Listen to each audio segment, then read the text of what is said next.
Mr. President, I come to the floor today to talk about one of the great humanitarian crises facing our planet, and that is the horrific war in Yemen. In March of 2015, under the leadership of Mohammed bin Salman, who was then the Saudi Arabian defense minister and is now, of course, the Crown Prince, Saudi Arabia and the United Arab Emirates intervened in Yemen's ongoing civil war. As a result of the Saudi-UAE intervention, Yemen is now experiencing the worst humanitarian disaster in the world. According to the United Nations, Yemen is at risk of the most severe famine in more than 100 years, with some 14 million people facing starvation.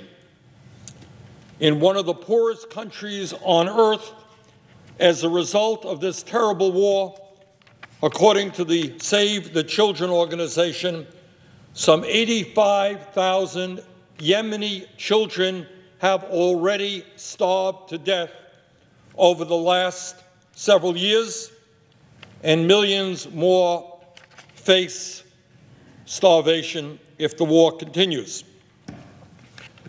Further, Yemen is currently experiencing the worst cholera outbreak in the world, with as many as 10,000 new cases each week, according to the World Health Organization.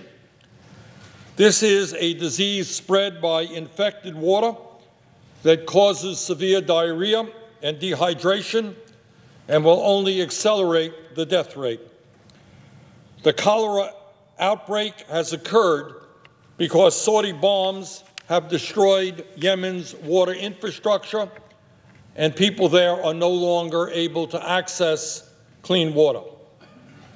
Mr. President, last week, New York Times columnist Nicholas Kristof wrote an article which I urge all members to read, describing his recent visit to Yemen.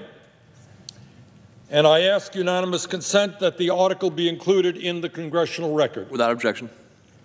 And let me just take this opportunity to quote some of what he said on that December 7th New York Times article, and I quote, "Some 85,000 children may have already died here in Yemen, and 12 million more people may be on the brink of starvation, casualties in part of the 3-year-old American-backed Saudi war in Yemen. United Nations officials and aid experts warn that this could become the worst famine the world has seen in a generation.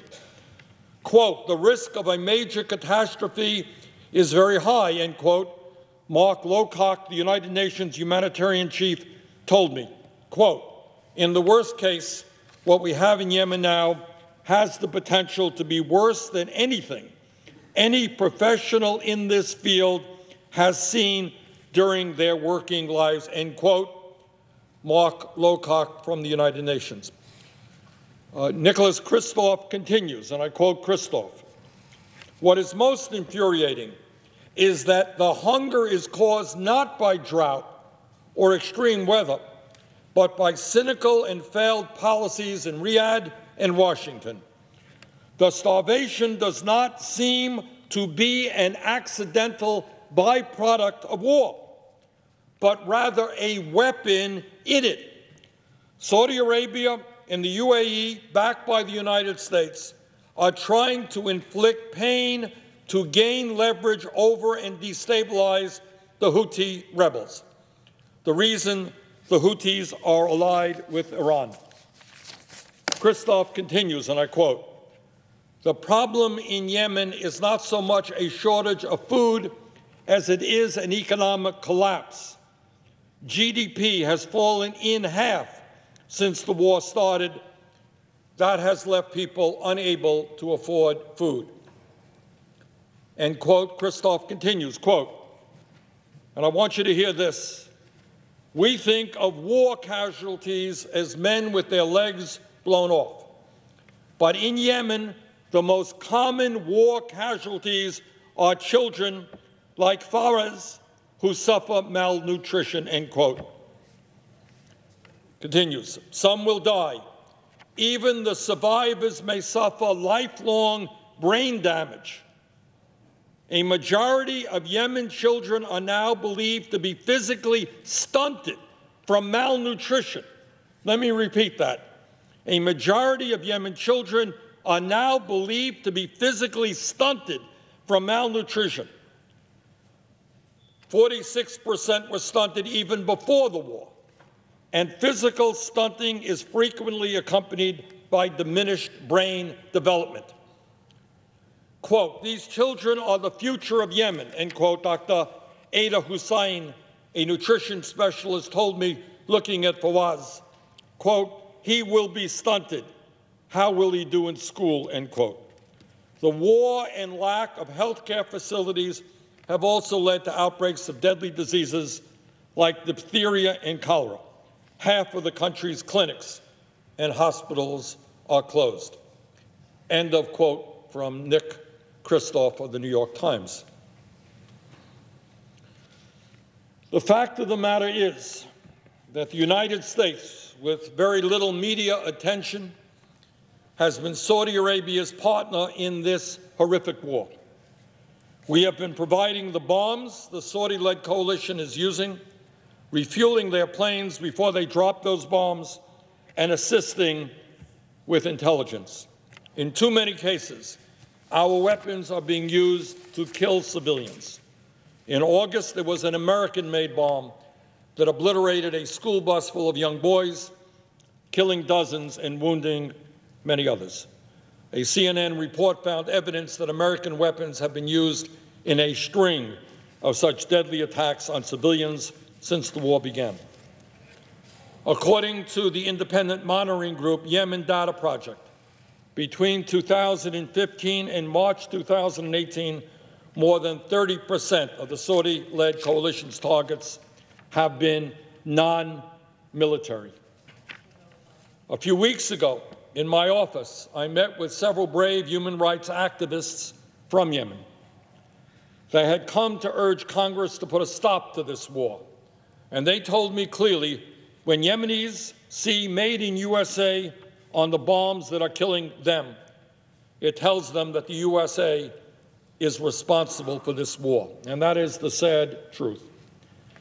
Mr. President, the bottom line is the United States should not be supporting a catastrophic war led by a despotic regime with a dangerous and irresponsible military policy.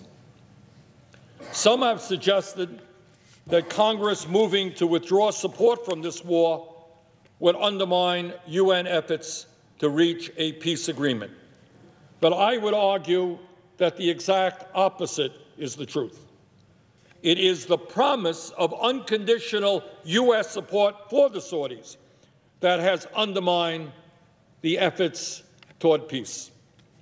And we have evidence for this. Just yesterday, we received news that the UN Special Envoy, Richard Griffiths, made a breakthrough agreement for the exchange in that war of some 15,000 prisoners, a significant development.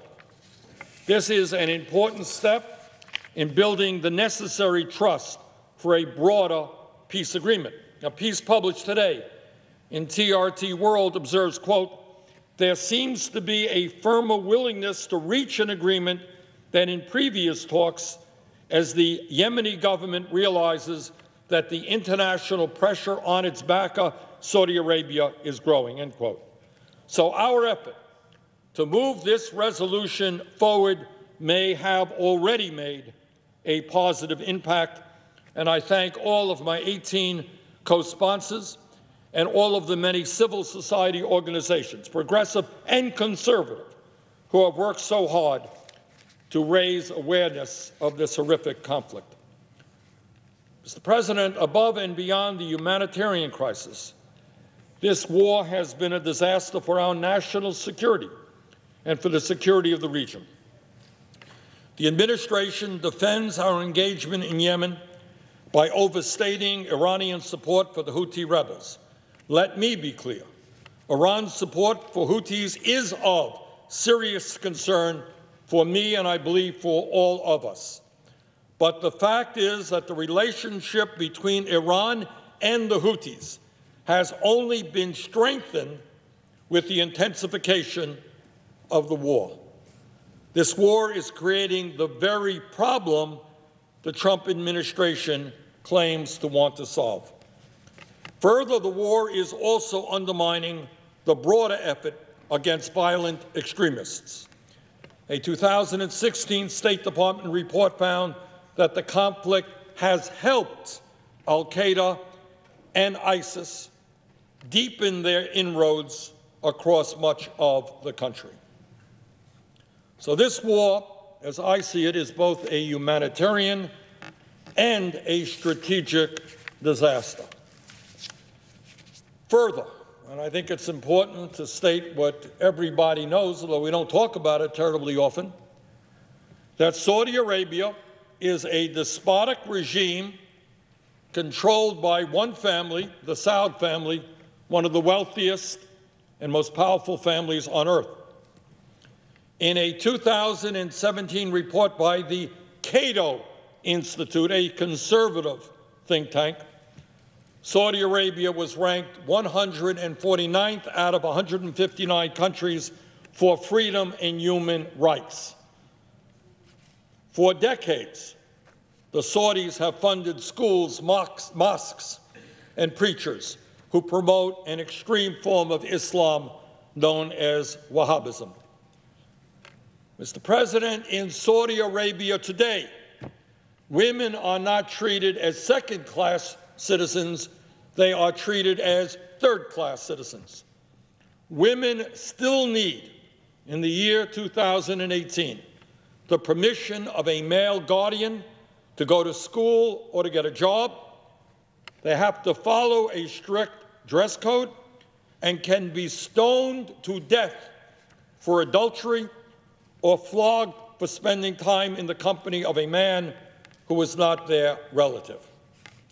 Earlier this year, Saudi activist Lujain al-Hathlal, a leader in the fight for women's rights in Saudi Arabia, was kidnapped from Abu Dhabi and forced to return to the country. She is currently being held without charges. The same is true of many other Saudi political activists. Human Rights Watch recently reported that imprisoned women activists have been subjected to torture, including electric shocks and other forms of physical and sexual assault. Further, as every member of the Senate knows or should know, there is now overwhelming evidence that Saudi Crown Prince Mohammed bin Salman was responsible for the brutal murder of Jamal Khashoggi, a Saudi dissident who lived in the United States, who was a columnist for the Washington Post, and made the mistake of going into the Saudi consulate in Turkey, never came out alive, and we believe that his body was dismembered and nobody knows where it is. Unbelievably, President Trump continues, despite the overwhelming evidence of the Crown Prince's involvement in the murder of a man living in the United States, a Saudi dissident journalist, President Trump continues to proclaim his love and affection for the Crown Prince and the Saudi regime. But that is not how, in my view, the American people feel. Mr. President, for too many years, American men and women in our military have put their lives on the line in the never-ending struggle for democracy and human rights. And we cannot and must not turn their struggles, their sacrifices aside in order to follow the military adventurism of a despotic regime. That is not what this country is supposed to be about. Finally, and an issue that has been of long concern to many of us, conservatives and progressives, is that this war has not been authorized by Congress and is therefore unconstitutional. Article 1 of the Constitution clearly states that it is Congress, not the President, that has the power to send our men and women into war. Congress, not the President. The framers of our Constitution, the founders of this country, gave the power to declare war to Congress, the branch most accountable to the people, not to the President, who is often isolated from the reality of what is taking place in our communities. But the truth is, and Democratic and Republican presidents are responsible, and Democratic and Republican Congresses are responsible, and that is that for many years, Congress has not exercised its constitutional responsibility over whether or not our young men and women go off to war. And I think there is growing sentiment all over this country from Republicans, from Democrats, from independents, from progressives, from conservatives, that the time is now, that Congress cannot continue to abdicate its constitutional responsibility. Mr. President, I believe we have become far too comfortable with the United States engaging in military interventions all over the world. We have now been in Afghanistan for over 17 years, the longest war in American history. Our troops are now in Syria under what I believe are questionable authorities.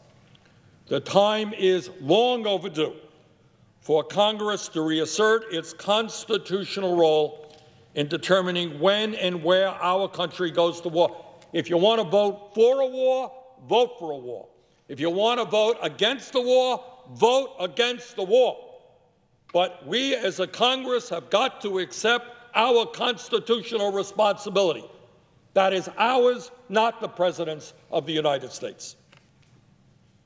And this resolution, Mr. President, provides that opportunity. It finally says that in this one war in Yemen, this terrible, horrific war, that Congress is prepared to act, and I hope very much that all of us will seize this opportunity. Mr. President, for the sake of starving children in Yemen, for the sake of what this country stands for in terms of democracy and human rights, and not following the leadership of a despotic, authoritarian regime, for the sake of the United States Constitution, and the fact that it is Congress and not the President that has the authority to make war. For all of these reasons and more, Mr. President, I ask strong support for this important resolution. And with that, I would yield the floor.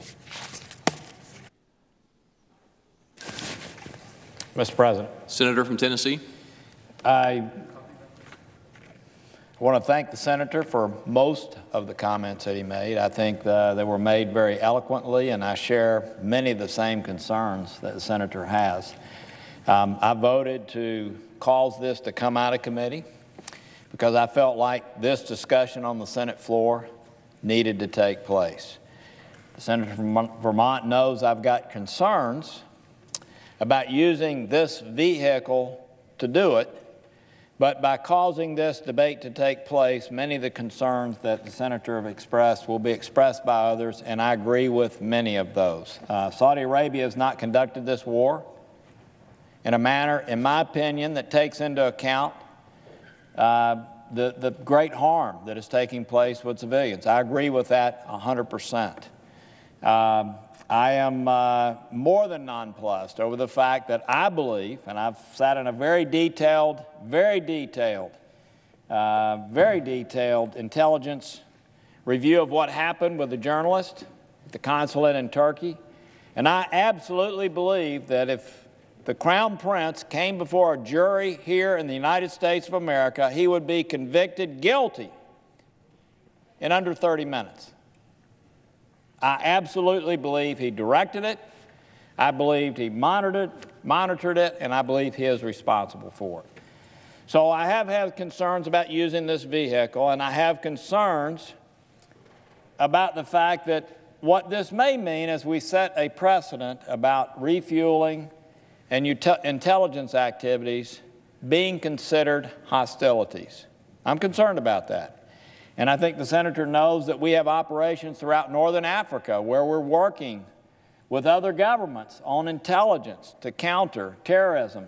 And we're doing refueling activities in northern Africa now. And it concerns me, he knows I have concerns, that if we use this vehicle, then we may have 30 or 40 instances where this vehicle might be used to do something that really should not be dealt with by the War Powers Act. Now, I will say, the strong passage of the germaneness issue that we just dispensed with helps. It helps a great deal so that now in the future, if this particular vehicle is utilized, we now know that we've set the precedent that only germane issues can be brought up. And I did have concerns, and we've now solved those, that other issues might be brought up, and all of a sudden the leaders would lose control of the floor. I would like to see members have more votes. I agree with that.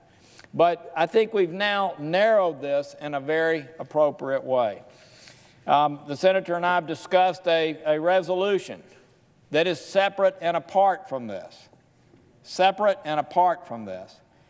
And I've agreed with senators on the other side of the aisle that I will not introduce that resolution until this issue has been dispensed with. I do hope we'll have a unanimous vote on it to strongly condemn the Crown Prince of Saudi Arabia for the actions that he has taken relative to killing the journalist who is a resident of the United States, has children living here in the consulate in Turkey. And that's a separate issue that I hope we will take up almost immediately after we dispense with this. But I want to thank the Senator for his concern.